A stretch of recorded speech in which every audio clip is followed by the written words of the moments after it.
Good morning, good evening, good afternoon, whatever the case may be. Welcome to a Waaaay Offsides pop-up. Happy to be with you on this Tuesday afternoon, and we have a lot to talk about, specifically Alabama recruiting.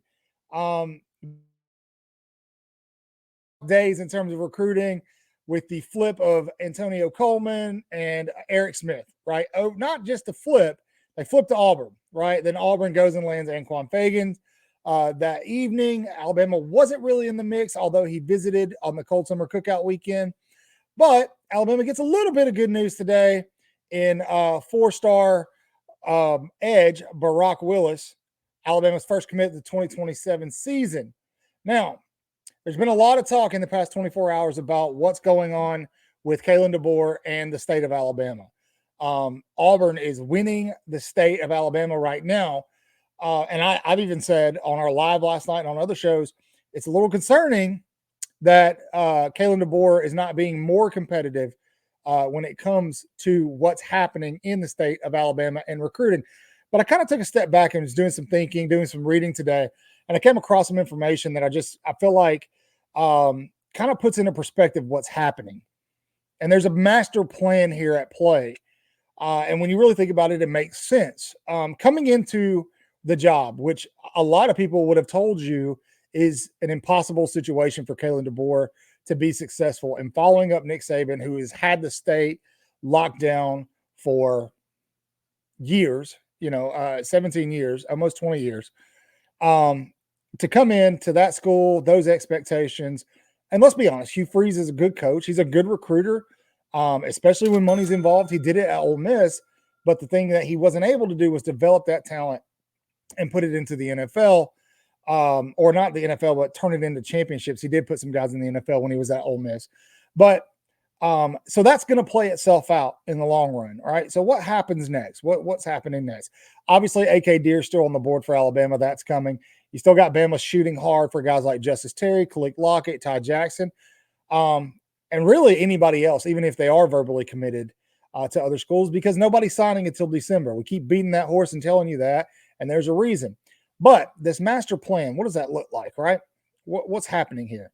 Well, we're going to talk about Thursday on our live the evolution of offense in college football and what offense is becoming, and why Kalen DeBoer, Coach Shepard, guys like that, Nick Sheridan, can bring Alabama into the next level of offensive evolution as we're rapidly approaching a point in college football where defense isn't as important as it used to be. That's not to say that defense is not important. It is. Defense still wins championships. But if you have a good enough offense, it doesn't matter how good the defense is. 2019 LSU, their offense is a great example of that, right? There were very few defenses, if any, in college football that was going to stop that offense. 2020 Alabama, I know a lot of people say it was a COVID year, this and that, but 2020 Alabama's offense is a great example. I believe firmly that for Alabama to take the next step in its progression and keep up with the pace of college football, Kalen DeBoer is the right guy, right? So he comes into Alabama. He knows that this year specifically, the 2025 class, he can finish with a top 5 class, but he's not going to win the state of Alabama, right? So what does he do? The most important player that he's got to keep is Ryan Williams, right? So he goes at Ryan Williams hard. Ryan Williams out of Alabama, Saraland, wide receiver, right? If he can keep Ryan Williams, he's going to have his top 5 class because other guys are going to follow suit. On top of Ryan Williams, let's go get a prominent, talented quarterback that fits the prototype of a Michael Penix Jr. Check mark. They do that with Keelan Russell, right? Keelan Russell commits to Alabama, goes and wins the Elite 11, earns his 5th star. Guys want to come play for him. Well, we need another receiver, right? Caleb Cunningham, check. The class is good, right? It's good despite where the talent's coming from, right? Alabama's been successful with talent from other states. Tua's from Hawaii. Mac Jones is from Florida. So, but in terms of the master plan, Kalen DeBoer, he's not a stupid man, understands that he's not going to win the state of Alabama in his first year. So a lot of that focus shifts to 2026, right? So how does Kalen DeBoer win the state of Alabama, not just the state of Alabama, but college football recruiting for 2026, right? He's locked up the class he needs right now. How does he shift the focus to 2026. Well, it starts with the Cold Summer Cookout. That event was more about the 2026 class than it was the 2025 class. I can guarantee you that. And the 2027 class. You saw that today with the commit from Barack Willis, right? But how you do that is you put an offense on the field that rivals some of the greatest offenses you've ever seen in college football. And if we're to believe anything that's being written in the magazines, in the blog posts, in the tweets, it's that although Alabama may take a step back defensively, the expectation for Alabama offensively going into the 2024 season is insane. You've got a Maxwell Heisman finalist, quote unquote, predicted finalist as your quarterback. You've got a solid, if not elite, wide receiving core. You've got one of the best running back rooms in the country. You've got handsy, long, rangy, dependable tight ends. And you've got what looks to be the best offensive line in college football, right? You took a beat up, dinged up line, and you go and get a guy like Parker Brailsford. We all know Jaden Roberts, Ty Booker. Those guys are going to be insane. And then you bring Caden Proctor back into the mix for a sophomore year, drop some weight, going to be a lot more dependable if he plays left tackle at that position, right? So let's say Alabama's offense does what we're expecting. They meet the expectations. It's one of the best offenses in college football. These kids that are verbally committed throughout the fall, because they're still going to take visits to football games. They're still going to be watching teams. Coaches are still going to be making phone calls. Boosters still going to be making phone calls. Keelan Russell's still going to be making phone calls saying, hey, come play with me in Alabama. When they watch what's happening, right? And they watch Alabama potentially put one or two guys in the draft after this staff put 3 guys in the draft at Washington, kids are going to take notice of that. They're going to take notice of that, and they're going to, I jumped the gun, right? I want to go play for this offense. It looks good. This looks fun. Yeah, Jalen Milroe's gone after this season, but look at what's coming. Ty Simpson's going to get his year, and then it's the Keelan Russell show. And our expectations for Keelan Russell are through the roof. And they should be. I know a lot of you saw what, right? So not only do the guys that are currently verbally committed other places, keep in mind they're still not signed. There's no contractual obligation to go where you say you're going to go. Antonio Coleman's a great example of that. Snip, snap, snip, snap. So the 2025 guys start going, Bama's still Bama. Because that's the question, right? Is Kalen DeBoer legit? He's won everywhere he's gone, but can he win in Alabama? I don't see why not. But once these guys start to go, Alabama is still Alabama, they're still going to win. They're still going to make the playoffs. They're still going to win SEC championships. They're still putting guys in the draft, in the first round of the draft. They're developing players. Not only that, this coaching staff seems to be more personable.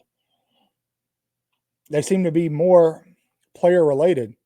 Once these kids start to see that in action as the season unfolds, you're going to get some verbal flips to Alabama. You're going to get some commitments to Alabama. But not only that, it sets Alabama up for the long game, right? With NIL, you've got to be strategic about how you're spending your money, how you're spending your funds, right? This year is probably not the year Alabama needs to be worried about a recruiting class. You've got what you need already on campus, right? A lot of what's at Alabama right now, especially defensively, they're going to be there next year. You've got your backup quarterback, Ty Simpson, who I don't give a rat's ass what Paul Feinbaum says is one of the best backup quarterbacks in the country.